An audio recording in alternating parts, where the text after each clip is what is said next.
We now return to the Supreme Court.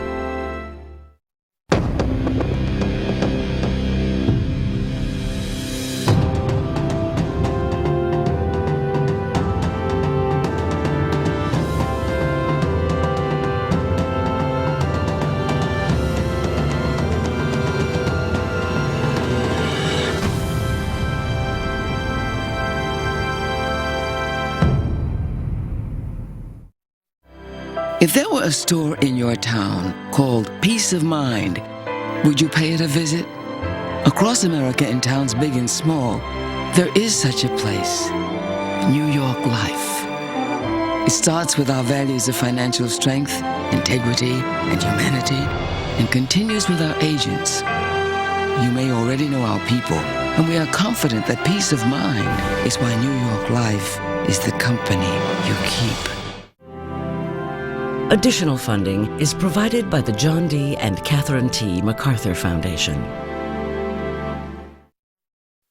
Revolution has come. Off the grid. Time to pick up the gun. Off the grid. Revolution has come. Off the grid. Time to pick up the gun. Off the grid. Revolution has come.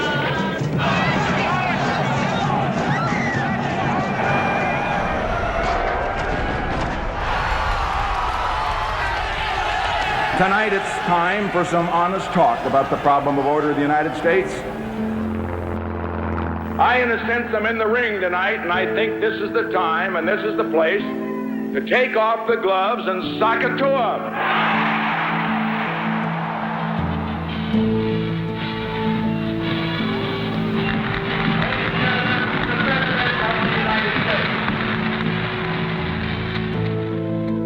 Richard Nixon rides into town and says, "We will give you order. We will give you peace. We will give you what you want, which is security." So Nixon's promise is to end the chaos, to end the disorder. And part of that was, from his perspective, a function of the court. Nixon's committed to appointing justices who will repudiate much of what the Warren Court's done. Nixon gets his chance, and it's an extraordinary chance. This is something that no president since Roosevelt had had. He has 4 appointments in less than 2 years. There are 9 people on the court. That's almost half the court. You wipe out almost half of the Warren Court in one fell swoop. So the stage is set for a revolution.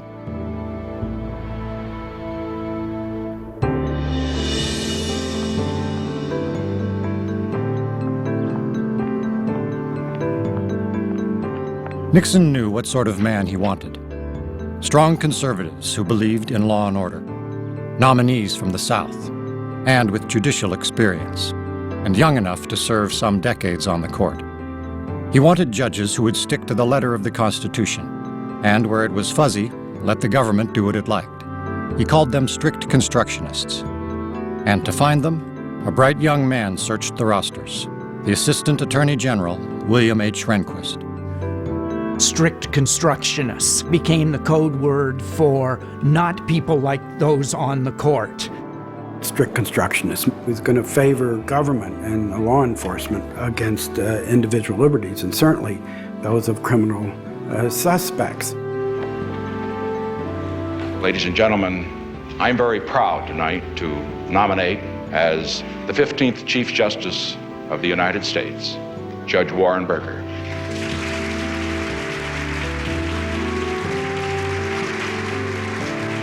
It wasn't all easy. 2 Southern nominees, Clement Haynsworth and G. Harold Carswell, were rejected by the Senate.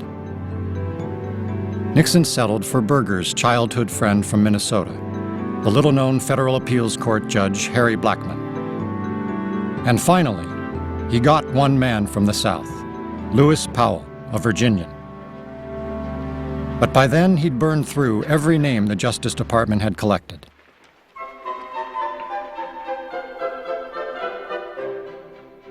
What about that Rehnquist fellow?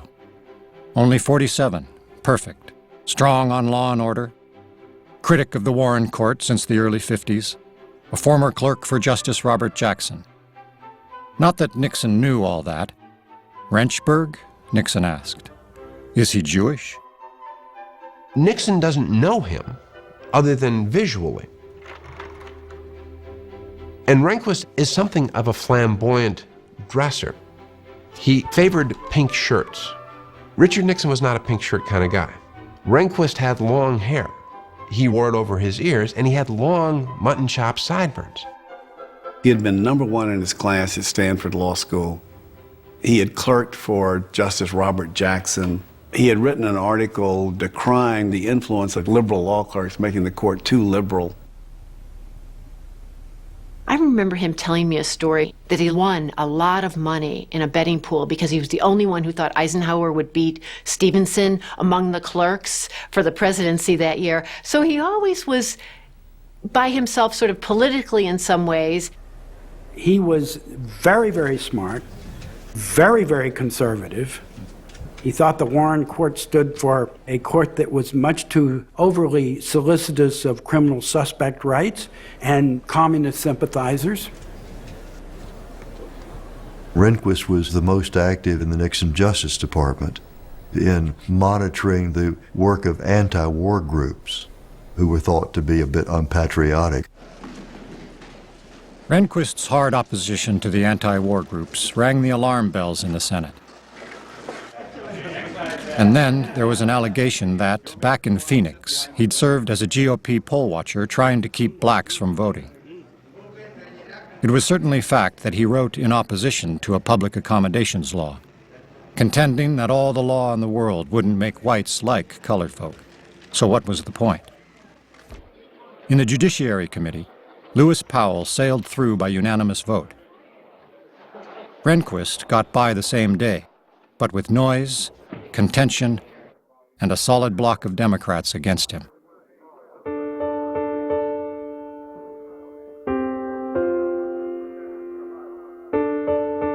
Between the Judiciary Committee voting him out and the full Senate considering his nomination, one of the magazines published a memo that he had written to Justice Robert Jackson about the court's landmark decision in Brown versus the Board of Education. And this memo made the argument that the court should not try to overturn racial segregation in the South. In the mid-'60s, when this whole nation was pouring out its heart to those who had been discriminated against for 100 years, the man who is now one step away from the Supreme Court was saying black people can't even go to drugstores to get an aspirin in Phoenix, Arizona. The white people of this country simply don't have the decency, for the most part, to recognize that a man who kicks Negroes in the teeth is unfit to sit on the Supreme Court of the United States. Let me tell you something. We've got much more right now on Rehnquist than we had on Carswell or Hainsworth when you fellas were saying you haven't got a chance. It was the personal attacks out of his earlier years in Arizona that I think were unexpected to him. And I know those affected him deeply and took him by surprise. Right. Could you wait 1 minute, sir? Sure. It works for you. I want to express my thanks to the Senate for having confirmed me, and again to the President for having shown the confidence in me that he did by nominating me, and to the many people in and out of government without whose loyal support the outcome might have been quite different. Thank you. Will you answer some questions? No, I'd rather not. Thanks.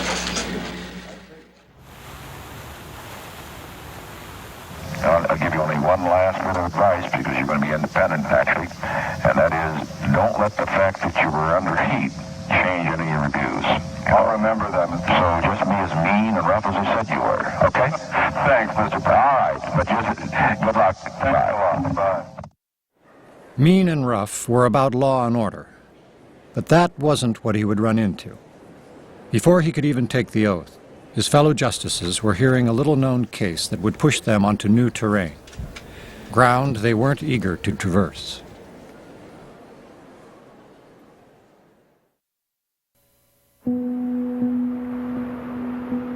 You have a case coming from Texas, begun by a woman who on paper, at least, is named Jane Roe. She was 21 years old. She was pregnant, and she didn't want to have this baby. The Texas law was one of the strictest in the nation. It allowed abortion only in cases to save the life of the mother. So even if you had a situation where a young woman had been raped or the victim of incest, she still could not get an abortion in Texas. Equal pay for equal work. Join our crowd. Equal pay for equal work. Women were by definition, by nature, intended, many people believed, to take care of homes and children. And to say that's not true, but that women have a right to be lawyers and doctors and police officers, that was radical. You have the Equal Rights Amendment moving through the Senate and the House. You have Ms. Magazine being started by Gloria Steinem. You have the American Civil Liberties Union starting a women's rights project. There's a lot of agitation in America over women's rights. Abortion is our right. Women unite. Abortion is our right. In those days, there was an assumption that if you had a baby, if you were a mother, you were no longer entitled to pursue a career. Abortion rights meant symbolically that women did have choices. Women could say, not now, later, or not at all. I think the justices believed that the women's rights movement was so clearly the wave of the future that was just about to happen that everybody's for abortion because everybody's for women's rights. In fact, in conference, there was an easy majority for striking down the Texas law. Warren Burger gives the opinion to his friend, Harry Blackmun. Harry Blackmun and Warren Burger had been childhood chums in Minnesota. Warren Burger, I think, believes that he could have more control over the opinion. Blackmun didn't know why Burger assigned the opinion to him. Maybe because he'd been counseled to the Mayo Clinic back in Minnesota. But what would his doctor friends think about this case? Blackmun was in turmoil. At home, his 3 grown daughters happened to be visiting. So at supper, Blackmun put the question, "What are your views on abortion?" By the time his wife and 3 daughters sounded off on him, Blackmun announced, "I think I'll go lie down. I'm getting a headache."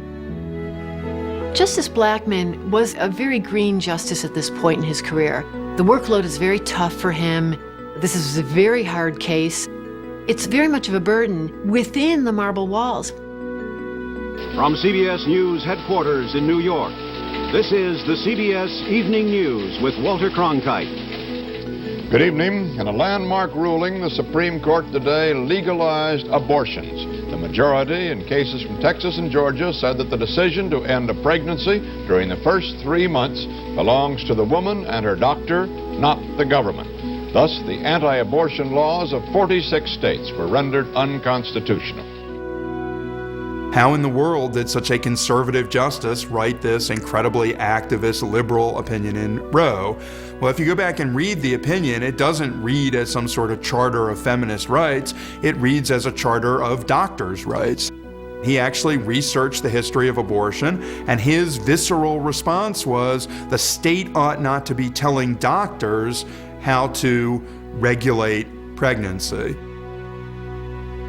Whether you like abortion or dislike abortion, you can't like Justice Blackmun's majority opinion. It tells you a lot about the history of abortion. But what the history of abortion has to do with the United States Constitution is a tie that Justice Blackmun was not able to make.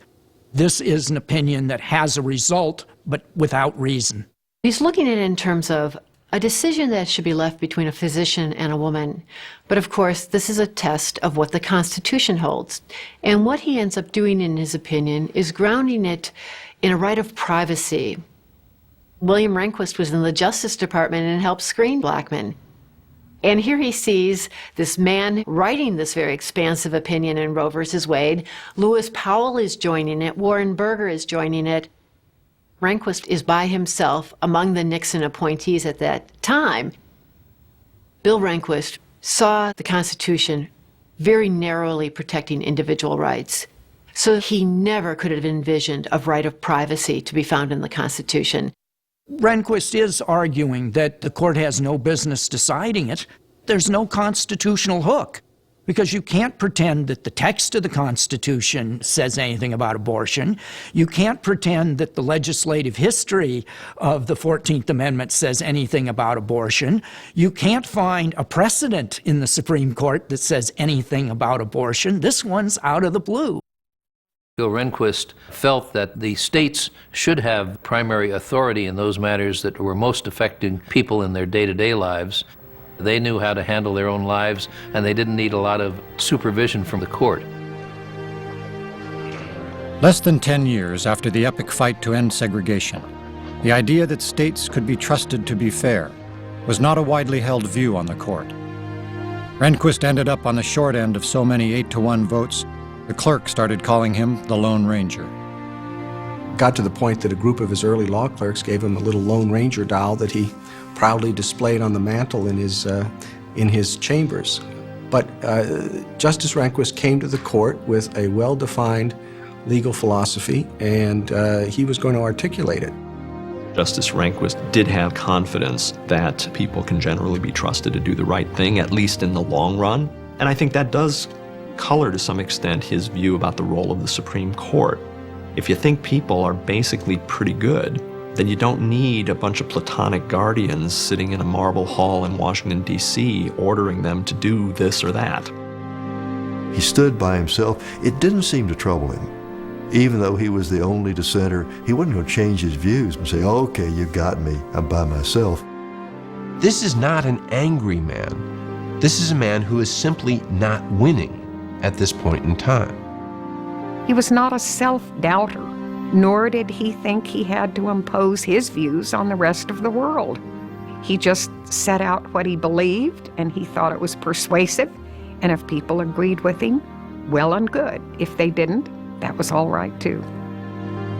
The court pecked at the borders of the Warren Court's work, put a couple of dents in the hated Miranda warnings, but suspects still had the right to remain silent. They still had lawyers. And Rehnquist was still the Lone Ranger. Nixon's appointees didn't turn out to be a majority of their own. They joined the existing court majority. That was under the influence of one of the most liberal justices in history, William J. Brennan. Bill Brennan, over the 30-year period of his tenure on the court, had greater influence on domestic social policy than any president had had, and for that matter, than any other single individual had had. Justice Brennan was active in using the Constitution to reshape American law and politics. He had real empathy for people who were weak or powerless, who life had treated badly, and he believed that people should do what they could to help those people wherever they were. What was the Constitution for? What good was it if it didn't actually help to make the lives of the citizens of the United States better? Brennan's approach to the law was that to have any impact on the law, you have to win the case. It takes 5 votes to win. That's the first thing he always told his clerks. You can't do anything here without 5 votes.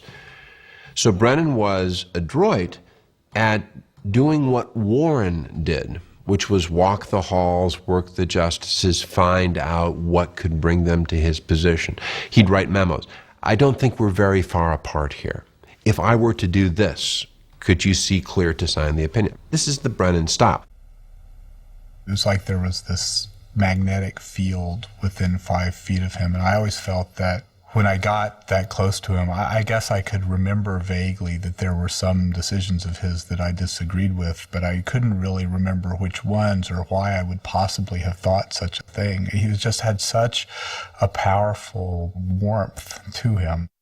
He was oftentimes able to reach in and win the case, much to the consternation of Burger, who had no strategic skills whatsoever. Warren Burger was a conservative, fond of quoting a 19th century British historian who complained about the U.S. Constitution, "It's all sail and no anchor." He was even fonder of traveling to London and living like a lord. But try as he might, Chief Justice Burger was not equipped to build a conservative majority on the court. He was never going to lead the counter-revolution. The job of leadership would fall to a man who cared for no perquisites, comfy wallabies on his big feet and a cheeseburger for lunch. Bill Rehnquist. It was he who would take on Brennan and one of Brennan's most cherished decisions, Fay versus Noya, from back in 1963, the high watermark of Warren Court activism.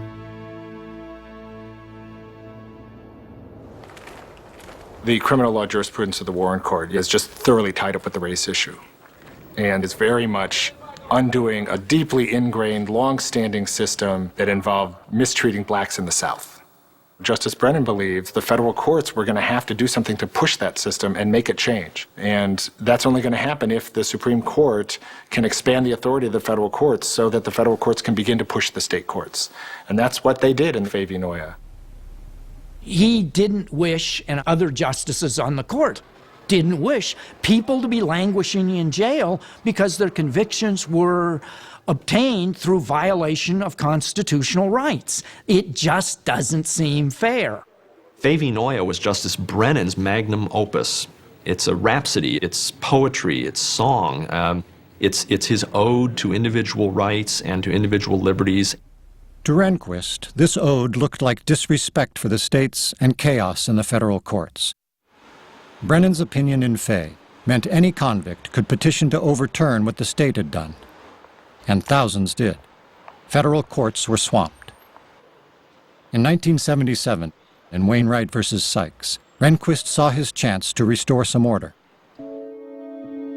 This was the ground where the Nixon justices could make their stand, criminal procedure. And it was a states' rights issue, where Rehnquist's long years as the Lone Ranger might pay off. Sykes had been convicted of third-degree murder based on confessions he had made to his wife and to the police. He called his wife and told her that he'd killed somebody. His wife called the police. The police came to his trailer, found him there, found a dead body. He told the police what he had done. He was read his Miranda warnings. He was eventually convicted of the crime. But 5 years later, the case arrived at the Supreme Court, with Sykes's lawyers claiming that the state had violated his constitutional rights because he'd never understood he had a right to remain silent. Sure, he never mentioned this in Florida courts, in any of his trials, but now his confession, his conviction, it should all be thrown out. Rehnquist thinks of the defense lawyer as this shifty, ingenious person who's sandbagging his arguments because he wants to keep them away from the state court and go straight to a sympathetic lefty federal judge if he can get one, right? Whereas Brennan is thinking of these mistakes as arising from the fact that most defendants in state courts don't have very good lawyers. So these are just honest mistakes being made. From Justice Rehnquist's point of view, Sykes had his day in court. He didn't say anything.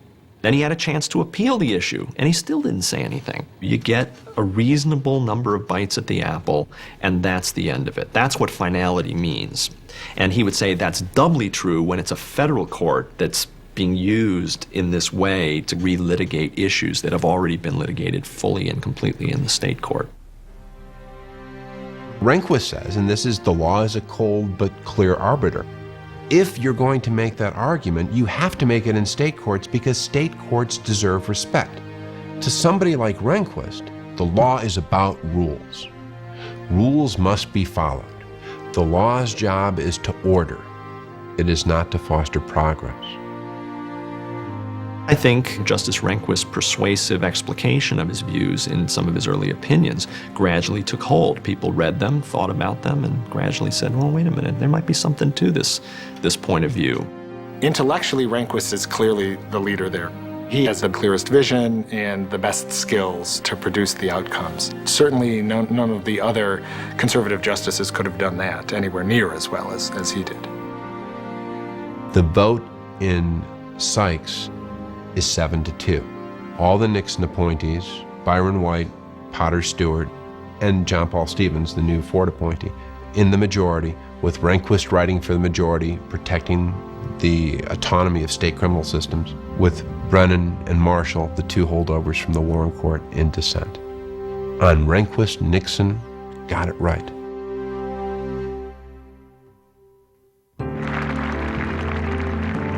Place your left hand on the Bible and raise your right hand and repeat after me.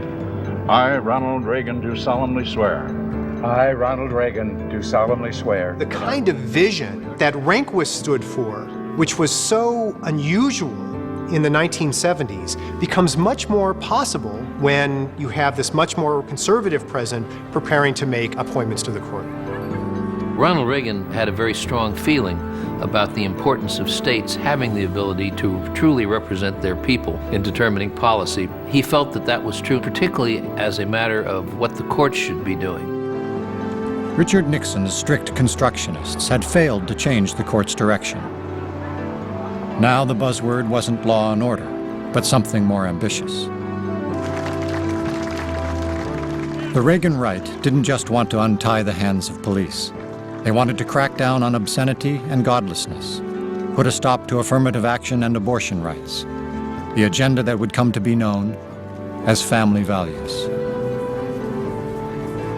The social issues just had not been on anybody's mind when Nixon made his nominations to the court. Those emerge in the 1970s, and those are the major issues as the court moves into the 1980s. And the pressures on a president are to appoint justices who are going to now undo, ironically, decisions of the Burger Court.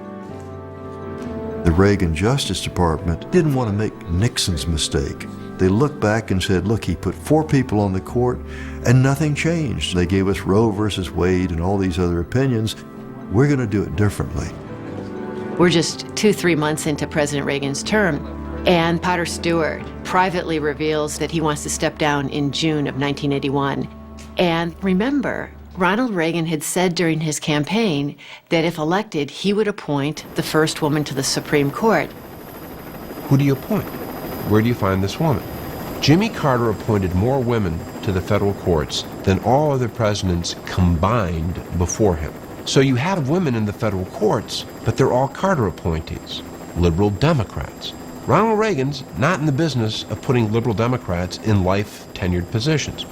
So you have to look outside the usual pool where you fish. And he cast his line to Arizona. These people standing on the stepladders are not fruit pickers. They are the White House press, waiting for President Reagan and Judge Sandra O'Connor to stroll casually into view. Sandra Day O'Connor really wasn't well known in legal circles, but she had deep political connections. Every step she had made before this point had brought her more into the sphere of national politics. She was a good friend of Barry Goldwater's, the conservative senator from Arizona, who was actually the precursor of the conservatism that Ronald Reagan brought to Washington in 1981. Through serendipity, she had met Chief Justice Warren Burger in 1979 on a houseboat vacation on Lake Powell in Utah. So even though it seemed like a lightning bolt out of the blue, a lot of groundwork had been laid, and some by herself. Good morning. Well, I hope so. She knew the burden she was carrying as the first woman to be in that exalted a position in our government, and that people were going to see this as an experiment.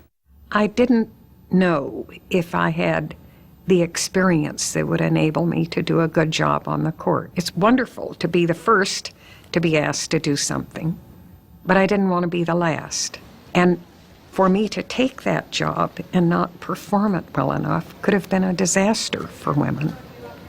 It was my husband who said, Sandra, you have to do it. Of course you'll do fine. Of course you will. Beautiful. In the hubbub about the first woman on the court, it was little remarked that Sandra Day O'Connor was also an old friend of Bill Rehnquist. They'd met when she was just 16. They were law school classmates and even dated. They were both lawyers in Phoenix, comrades in arms in the Goldwater Crusade. The expectation, at least in the White House, was that Rehnquist at last would have a sure ally on the court. The hope is that she's a vote against Roe v. Wade. The hope is she's a vote against kicking God out of the public schools. The hope is she's a vote against affirmative action. Who represent that continuing tradition of law and liberty, Chief Justice Burger. In 1986, Chief Justice Burger came to the president very privately and told him that he would like to retire from the court. In this case, the president kept it very quiet. We're all in chambers one day just working on stuff, and somebody comes down and says, "Oh, quick, come down to the conference room," which had never happened. All of the clerks are there, and all of the justices are there too, except for Berger and Rehnquist, and they'd set up a TV. Peter, I think this is something that came up. It's not something they've been working on for a week. Reagan called a press conference at 1 o'clock in the afternoon, and the members of the news media had no idea why this was called. Speak strongly urged the networks to carry it, which obviously means they think it's some sort of dramatic news. Ladies and gentlemen, the Warren President Berger of is the here. United States. When President Reagan walked in with Chief Justice Berger as well as Justice Rehnquist and Court of Appeals Judge Antonin Scalia, it took the press totally by surprise. It was one of the few instances in 8 years that there was absolutely no leak in advance of what was happening. Today, I received with regret Chief Justice Berger's letter formally notifying me of his retirement. And I'm pleased to announce my intention to nominate William H. Rehnquist as the new Chief Justice of the United States. Upon Justice Rehnquist's confirmation, I intend to nominate Antonin Scalia, currently a judge of the United States Court of Appeals for the District of Columbia Circuit. You, sir, have had a reputation more as a thinker and writer on the court than as an administrator. Do you consider it the culmination of a dream to be Chief Justice? I wouldn't call it the culmination of a dream, but it's not every day when you're 61 years old that you get a chance to have a new job. And you take on some things you don't like along with a lot of things that you do like. In that perspective, it's a perfect... The reactions in the room were kind of like a mix, like, wow. And then those few of us who knew something about Scalia, it was a kind of, whoa, because he is out there.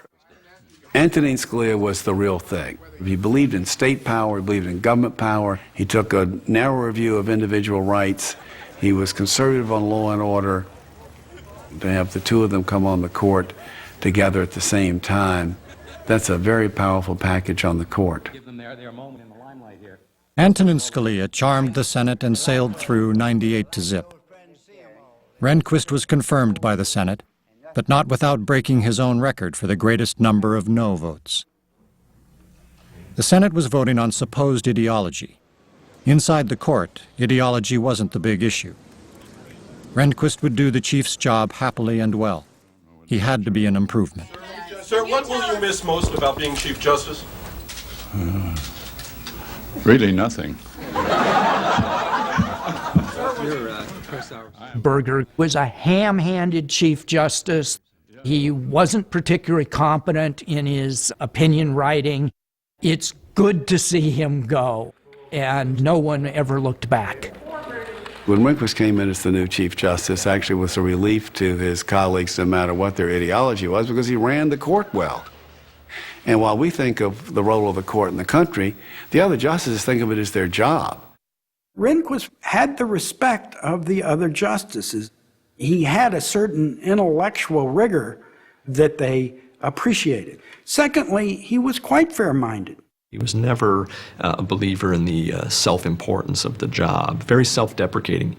Yet people saw him walking, they would never imagine that this man was the member of the greatest judicial body in America. They might think he just came out of a bowling alley or a corner pub or something like that.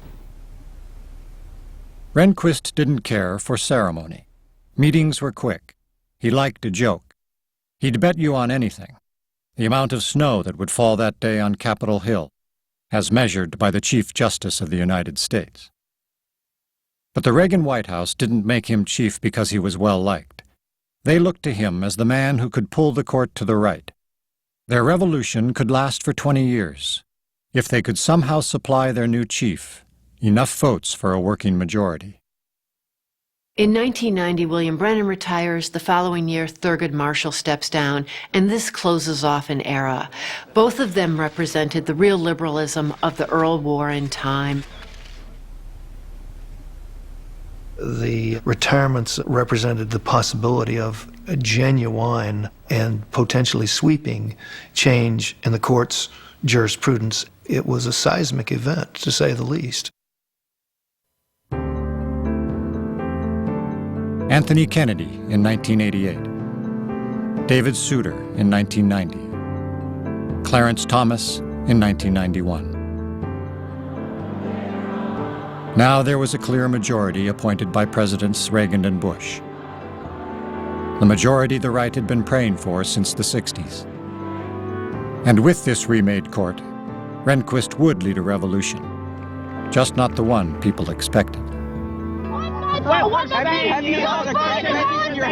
The emotional display outside the Supreme Court, with pro-choice and pro-life activists facing off with their familiar props and chants and placards, and other spectators so determined to get in to hear the oral arguments they camped out all night in the rain. The display was a sharp contrast to the remarkable lack of emotion inside.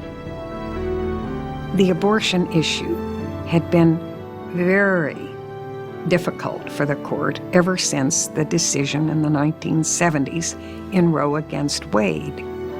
There are a great many in the country who never accepted its holding, and Casey put the court right back in the middle of the issue. The belief was in early '92 that the decision in Roe versus Wade might be overturned, that there might finally be a majority on the court of Republican appointees who are ready to overturn the court's precedent in Roe versus Wade. By the time Casey comes to court, the question is, are they going to do what they were put there to do? I think there are votes on this court that would take away a fundamental constitutional right. We believe that's an extraordinarily radical step for the Supreme Court of the United States to bestow a fundamental right and then take it away from the millions of Americans that rely on that right. Justice O'Connor becomes a figure of great interest and curiosity because she was one of the justices in the 1980s who began to argue against certain elements of the Roe versus Wade opinion. Her argument had been that as long as there was no undue burden on the woman, that you could regulate the abortion decision. You have the remaining liberals. You've got these new conservatives really digging in on the right, and she's able to negotiate at the center, which gives her power. She would stand in this pastel suit with her white handbag dangling from her arm, seeming so non-threatening. She took advantage of that behind the scenes. She never bullied justices to her position. She sort of coaxed them over. Well, one always hopes in crafting an opinion for the court that it will settle the issue for a time at least. Basically, we ended up with a joint opinion written by me and Justice Kennedy and Justice Souter. I think a reader of the opinion will find that we did not accept the trimester rigid framework of Roe against Wade, but basically did not vote to just overturn it outright, impose, we thought, or we hoped, would be reasonable limitations on the doctrine. And it was very difficult. It's clearly an effort in an act of judicial statesmanship. The heart of the opinion is whatever we think about Roe versus Wade, we can't be seen as overturning an opinion because of political pressure. Prior opinions of the court become part and parcel of the law, just as much as if Congress had passed a law. And we're bound by that precedent unless a later court determines, based on good reason, that some prior holding must be overturned. It's not something that the court does lightly. And that, of course, precedent was a very big issue in the Casey decision. Rehnquist had lost another abortion case, a dissenter again. Justice Kennedy came to apologize for changing his vote. Rehnquist shrugged it off. Just get your opinion out in expedient fashion. Win or lose, this was Rehnquist's court. He didn't want it to fall behind. It's very interesting to compare Rehnquist and Scalia's dissents in the Casey case. Rehnquist is very laconic. He essentially says, the majority's got to decide, but I'm not that personally invested in which way it decides. By contrast, Scalia is angry and apocalyptic. The dissent is almost a judicial primal scream from Scalia in that you can see the conservative tide cresting just short of the beach, right? They're one vote short of where they wanted to go. And as it goes back out to sea, you get this very, very angry opinion. The imperial judiciary lives, Scalia wrote. It is instructive to compare this Nietzschean vision of us unelected, life-tenured judges, leading a Volk who will be tested by following, with a somewhat more modest role envisioned for these lawyers by the founders.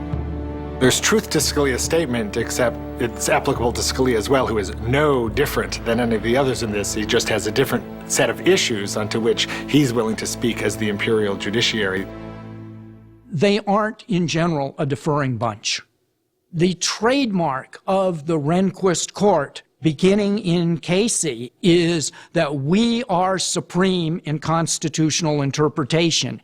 It isn't, as the Warren court said, we make the rules of the game. The Rehnquist court thought, we are the game. The chief himself knew which way the wind was blowing. Power for a Rehnquist court could bring back power to the states. For 22 years, Rehnquist had been fighting federal mandates, civil rights orders, minimum wage laws, racial quotas, as Congress extended its reach into every cranny of the country. Rehnquist disliked that. He said, no, the Congress's commerce power can't be endless. There has to be some limit to it in the interest of federalism and local competence. Since the New Deal, the scope of Congress's powers had been pretty much resolved in Supreme Court decision-making. The justices had said for 50 years that under the Congress's authority to regulate commerce, if it wants to regulate things, then it's up to Congress to decide how broad that authority should be.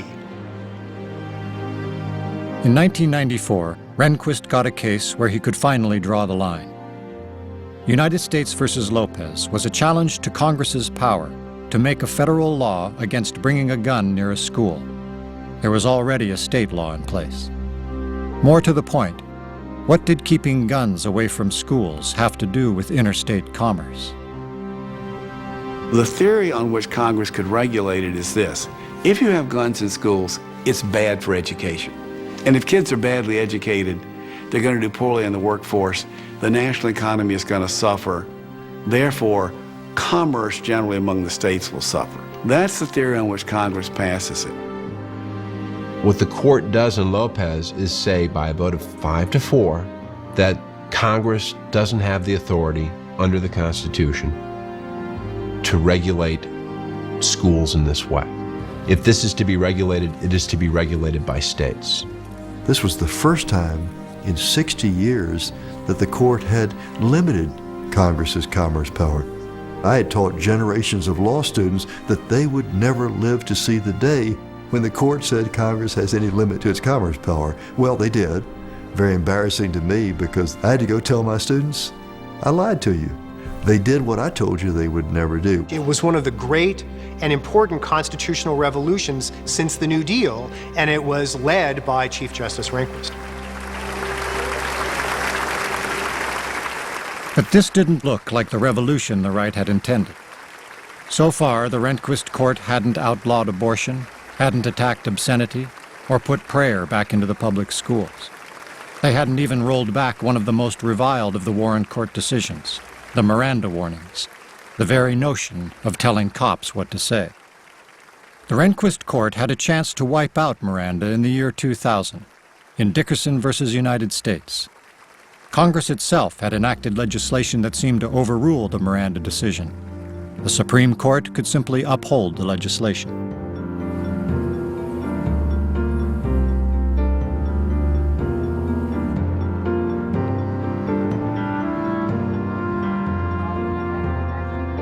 William Rehnquist hated Miranda, hated the Miranda rights, thought the court had no business imposing those rules on the police. If one reads Miranda, it's not clear whether it comes out of the Constitution or whether it's simply something which the court has created as a court-made remedy. Rehnquist, throughout the 70s, in his Lone Ranger days, was more than happy to say Miranda is not a constitutional decision. It should be reversed. So Dickerson comes to the court, Miranda's got to go. The logic would be. I do think there's a special responsibility that comes with being the chief to look out for the institutional stability and security and prerogatives of the court And I'd be surprised if Justice Rehnquist's view on a number of areas didn't change when he moved from an associate justice to being the Chief Justice. I suppose that perhaps the clearest example of that was his opinion in the Dickerson case. Miranda stays by a vote of 7-2, and it stays with one-time critic William Rehnquist writing the majority opinion and saying not only is Miranda sound precedent, but Miranda is correct. The Constitution requires police to read criminal suspects their rights. Maybe Miranda should be overturned, but if it's to be overturned, it's got to be us and not Congress. So actually the opinion he writes is one about judicial supremacy, which is Congress has no business telling us what the Constitution should be interpreted to mean, and so this law can't do it. This was the full flower of the Rehnquist court. It wasn't a social counter-revolution. It was a revolution in the power of the court itself. The overwhelming characteristic of the Rehnquist court is confidence. Self-confidence that we, the court, are able and ready to resolve all the most contested questions of national life. The Rehnquist court drew the line on abortion, on affirmative action, on criminal procedure, and on the power of Congress. Most important, on the subject of what the Constitution allowed, this court made sure no one else could draw the line. And for the most part, the nation approved. In the year 2000, 85% of the U.S. public expressed confidence in the Supreme Court. Rehnquist and his court would put that public confidence on the line. Florida today began an official vote recount. Bush leads Gore in the state by just a minuscule percentage, now down to about 1,400 votes total. Whoever wins Florida will pick up 25 electoral votes, topping the 270 needed to be elected president.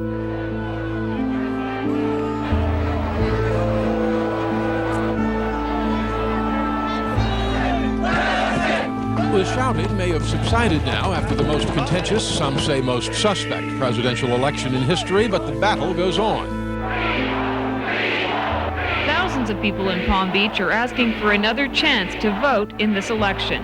You voted, you lost. Give it up. At issue, the ballot. We think of presidential elections as kind of national elections, but actually each presidential election is an election made in each individual state about how that state is going to choose its presidential electors. And the assumption was that this is a matter for state law. They make the final decision.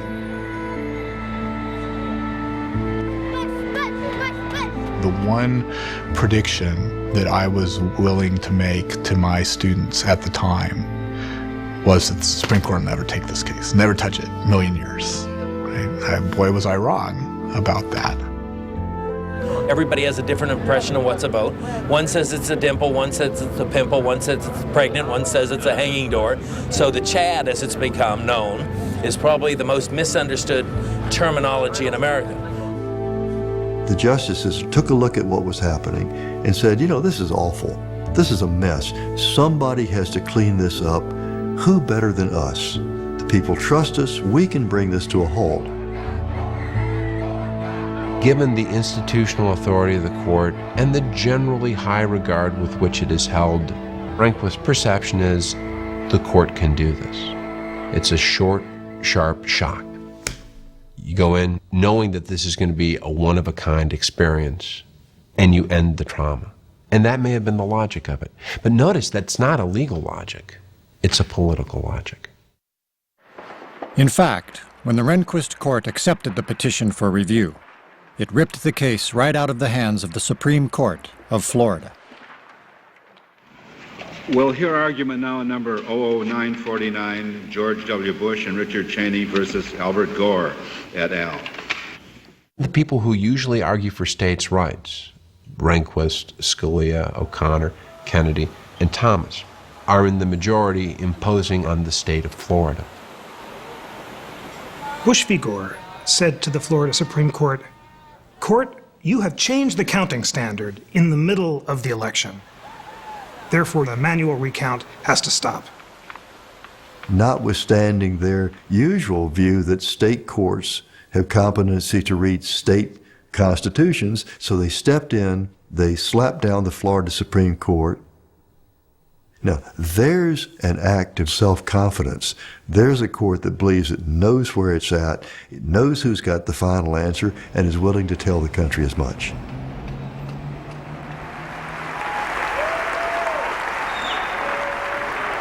It is an extraordinary statement of the esteem in which the Supreme Court is held, that the court could decide a very disputed presidential election in a very disputed way. And yet, a few months later, the court's reputation is as strong and the esteem in which it's held is as high as it ever was. When polls were taken, the question was put, do you think the court was being partisan? The majority of people said yes.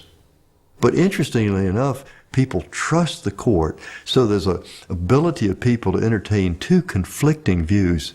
Bush versus Gore is partisan, but we trust the Supreme Court. Rehnquist gave most of his life to the court. In almost 2 decades as its chief, he was its protector, as had been all the great Chief Justices, back to John Marshall. When Rehnquist died as chief in 2005, people talked about him as an unassuming man. Friends recalled his addition of gold stripes to his robe as a whimsy inspired by light opera. He eschewed real drama. He didn't seek the limelight. But he left the court with an authority that it didn't have when he came. Isn't that interesting that here's William Rehnquist, who comes to the Supreme Court in 1972, appearing to represent a point of view that wishes to curb and curtail judicial power, who then many years later is among those who joins the majority in Bush versus Gore, which may well be as activist opinion as the modern Supreme Court has handed down. I'm not sure the Warren Court would have taken Bush versus Gore. I think we're going to look back on the Rehnquist Court as having been one of those truly historic, discernible chapters in the court's history. He would have loved to have seen Roe versus Wade overturned. He would have loved to have seen prayer in school. He would have wanted to see more movement in terms of social issues to reverse the legacy of Earl Warren. He didn't get that, but he did get other things. William Rehnquist will go down as one of the most influential Chief Justices in history, and really for 2 reasons. He brought back the states as central players in American constitutionalism and required Congress to defer to them. And he was quick to assert judicial supremacy and was quite confident in having the court decide contested constitutional issues, even if that meant setting aside a large number of acts of Congress or acts of state legislatures or actions taken by the president. His was a strong, muscular view of the role of the Supreme Court.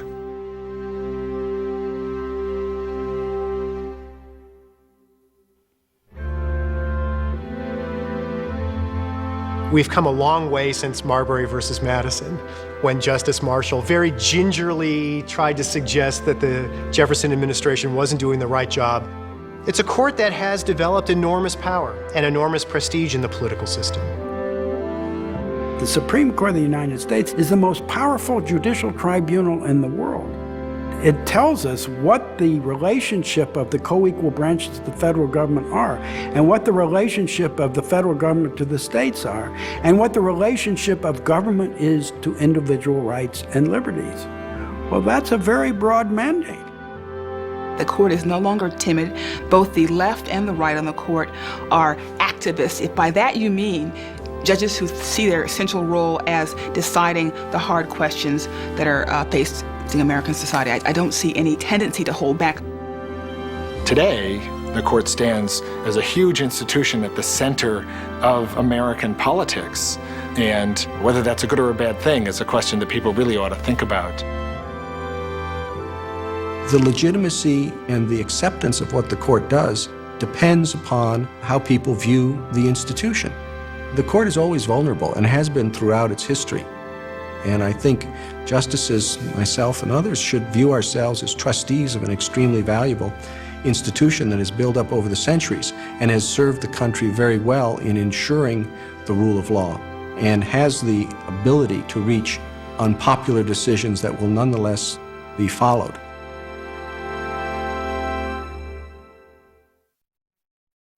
Does a promise come with an expiration date? Is it good for a month, a year, or decades from now. At New York Life, we make promises that have no expiration date. Promises that are built on the timeless values of financial strength, integrity, and humanity. Promises that we live by. So no matter how the world changes around you, New York Life is the company you keep. Additional funding is provided by the John D. and Catherine T. MacArthur Foundation.